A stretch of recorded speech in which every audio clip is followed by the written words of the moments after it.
Hoy les voy a hablar de una de mis dos grandes pasiones, la ciencia. La otra es la música. Eso es para otro día quizás. Parecerá muy obvio si yo les digo que la ciencia es importante para nuestras vidas. Imagino que es algo fácil de entender para muchos, pero ¿realmente comprendemos esto?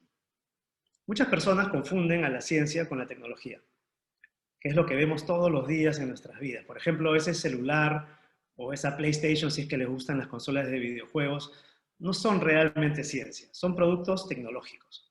Ciencia es más bien todo el conjunto de conocimientos, por ejemplo, la física, la química, la informática, la matemática, que han hecho posible el desarrollo y la invención de estos productos. Y todo ese conocimiento se obtuvo gracias a que a lo largo del tiempo muchos investigadores han usado el método científico, que no es otra cosa que hacerse preguntas, formular hipótesis sobre lo que nos interesa y ponerlas a prueba mediante experimentos que abren la puerta a cada vez más nuevos descubrimientos. Cada respuesta es en realidad una serie de preguntas nuevas. Y también sonará obvio si les digo que para hacer ciencia se necesita científicos. Bueno, ¿y de dónde vienen los científicos? ¿Un científico nace o se hace? Yo estoy convencido de que todos podemos ser grandes científicos porque somos curiosos desde que nacemos. Es innegable.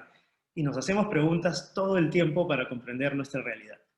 O sea que para tener un científico necesitamos primero una niña o un niño muy curiosos, y eso es lo más importante.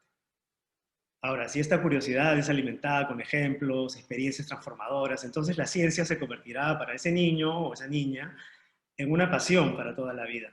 Y eso es precisamente lo que me pasó a mí. Cuando yo era un muy niño, sentí una enorme fascinación por la biología, todo lo que estaba vivo. Mi padre era médico cirujano y me llevaba a ver sus operaciones. Era increíble ver de niño el interior de un cuerpo humano vivo, los órganos, el pulmón, el corazón. Por otro lado, mi madre era ginecóloga. Tenía, imaginen esto, una colección de fetos humanos preservados de diferentes edades. Maravilla, ¿no? Poder ver de cerca, a una edad muy temprana, de dónde venimos, cómo nos formamos antes de nacer. También me gustaba muchísimo leer sobre astronomía y cosmología, es decir, cómo los antiguos humanos descubrieron nuestro planeta, aprendieron a interpretar el cielo, los mares, el universo. Me absorbían tremendamente las películas de ciencia ficción, los vuelos espaciales, y trataba siempre de imaginarme cómo funcionaban esos superpoderes de mis superhéroes y supervillanos favoritos, esa capacidad de volar, hacerse invisible, lanzar rayos de alta energía por todos lados. Y sí, pues yo era un niño con muchas inquietudes, muchas preguntas en la cabeza. Y ese fue el inicio de todo. Bueno, y a la larga esta curiosidad por los misterios de la vida me llevó a estudiar biología en la universidad y luego a hacer una larga carrera como científico e investigador en Alemania. Hoy, después de muchos años ya, estoy de vuelta aquí en Perú y me dedico a estudiar enfermedades del cerebro utilizando embriones de peces cebras, algunos peces tropicales de 4 centímetros más o menos, pero sus embriones miden cerca de 1 milímetro, son transparentes y es posible manipular su ADN, sus genes, para que les brillen las neuronas. En realidad, cualquier célula que uno quiera. De modo que es posible ver en vivo cómo crecen, se desarrollan, cómo funcionan las neuronas y qué pasa dentro de ellas cuando fallan o se mueren. Que es exactamente lo mismo que ocurre cuando nuestro cerebro se enferma. Por ejemplo, cuando sufrimos de Alzheimer, depresión, autismo o epilepsia, entre otros. Quizás algunos de ustedes dirán, bueno, ¿y por qué querría yo estudiar el cerebro? Bueno, una buena, gran razón es porque en gran medida somos como somos gracias a nuestros cerebros. Nuestros pensamientos, emociones, percepciones, decisiones son producto de la actividad de nuestro cerebro. Sin ir más lejos, en este momento nos estamos comunicando y entendiendo porque nuestros cerebros están recogiendo información y trabajando muy activamente para procesarla. Ahora, si les cuento todo esto, puede sonar fácil eso de estudiar el cerebro, explorar el universo, pero la investigación experimental tiene sus retos también, ¿no? Requiere resistencia y persistencia. La resistencia porque uno debe resolver problemas y superar duros obstáculos. La persistencia porque hay que ser tercos, porque la ciencia requiere tiempo y esfuerzo. Algo siempre puede salir mal y uno debe saber insistir y aprender constantemente de los errores propios y de otros.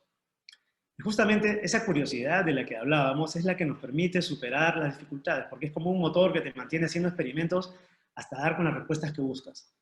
Mucha motivación en realidad. Y cuando un experimento funciona, vaya que es fascinante descubrir cosas nuevas y ser el primero en saber algo, el primero en el mundo, ¿no? Y también es muy emocionante ser el primero en comunicárselo a la sociedad. Bueno, y todo ese conocimiento que nos da la ciencia, ¿para qué sirve en realidad? En primer lugar, sirve para explicar el mundo que nos rodea. En mi caso, a lo que yo me dedico, ese mundo mío es el cerebro. Pero también nos sirve para encontrar soluciones a problemas concretos de la sociedad, como por ejemplo hoy mismo esta pandemia del coronavirus, para entender al virus, su transmisión, el diagnóstico, las vacunas, ¿no?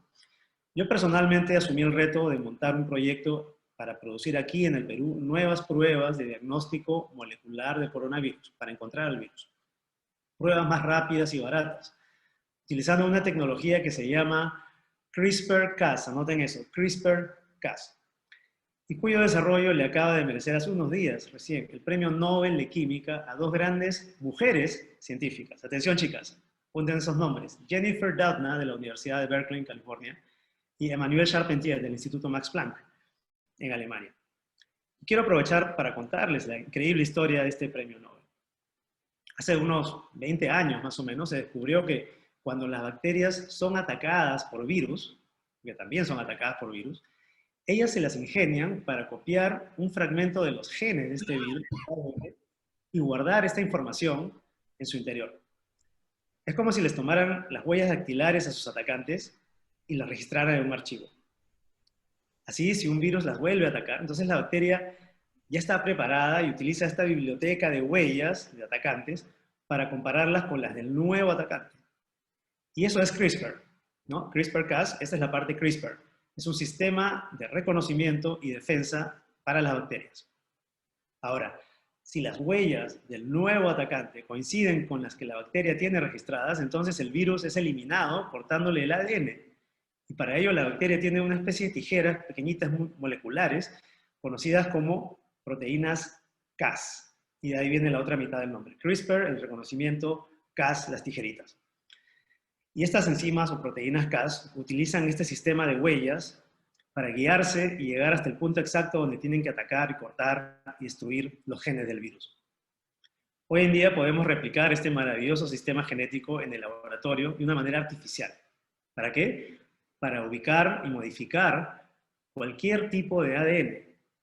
Con ello podemos curar, por ejemplo, muchas enfermedades corrigiendo mutaciones, es decir, cambios en el ADN que causan males como el cáncer y la obesidad o la diabetes. Y también detectando y destruyendo patógenos que nos atacan constantemente, como por ejemplo bacterias, virus, parásitos, hay muchos. Y eso es justamente lo que estamos haciendo hoy en mi laboratorio con el coronavirus. Es decir, utilizamos este sistema CRISPR-Cas para modificar ADN, para analizar la saliva de una persona sospechosa de COVID-19 y averiguar si se ha contagiado de coronavirus. Y esto es solo uno de muchos ejemplos de lo que la ciencia puede hacer por nosotros en una situación de crisis como la que vivimos hoy. Un tipo de ciencia de muchos tipos de ciencia. Ahora, la ciencia es una actividad habitual, muy respetada en todo el mundo, pero ¿cómo está la ciencia en el Perú? ¿Cómo nos va por acá? Hasta la pandemia no era un tema muy popular. No se hablaba mucho de ciencia y había poca difusión en los medios. Hoy sabemos que tenemos científicos brillantes, pero pocos los conocen. Tenemos algunos grandes centros de investigación, pero no pueden funcionar bien porque el gobierno les da muy poco presupuesto.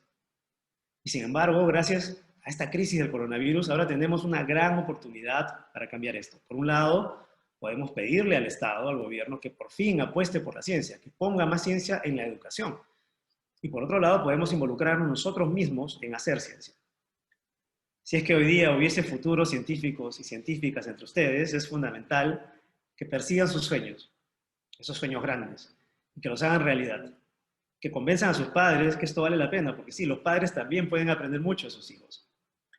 Y si no se ven a sí mismos haciendo ciencia, entonces es importante que al menos todos nosotros como sociedad logremos entender la ciencia, apreciarla y compartirla. Porque el conocimiento que se obtiene gracias a la ciencia es la mejor arma contra la ignorancia, la desinformación, los fake news, por ejemplo, y el atraso en general.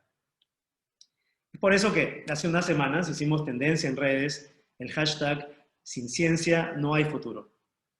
Sin ciencia no hay futuro es un mensaje poderoso con el que queremos decirle a nuestra sociedad que la ciencia es necesaria, que con ella podemos mejorar el país, también, ¿por qué no?, eventualmente cambiar el mundo. Si ustedes anhelan ciudades sin contaminación ni tráfico, sin enfermedades ni animales en peligro de extinción, la ciencia es una gran herramienta para lograrlo.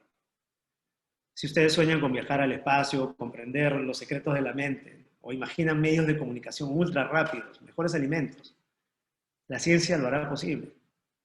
Estamos acostumbrados a que los grandes inventos y descubrimientos vengan del extranjero, pero hoy he venido yo aquí a decirles que ustedes pueden ser quienes logren todo esto, aquí. Hay muchos tipos de ciencia para todos los gustos, así que acérquense a ella, disfrútenla. Recuerden que esa curiosidad que sienten ahora de niños y jóvenes no tiene por qué extinguirse cuando sean adultos, porque los puede llevar a una vida llena de descubrimientos e inventos en beneficio de la humanidad. Así que recuerden, sin ciencia no hay futuro, pero si ustedes hacen suya la ciencia, el futuro será vuestro. Muchas gracias por escucharme y hasta pronto.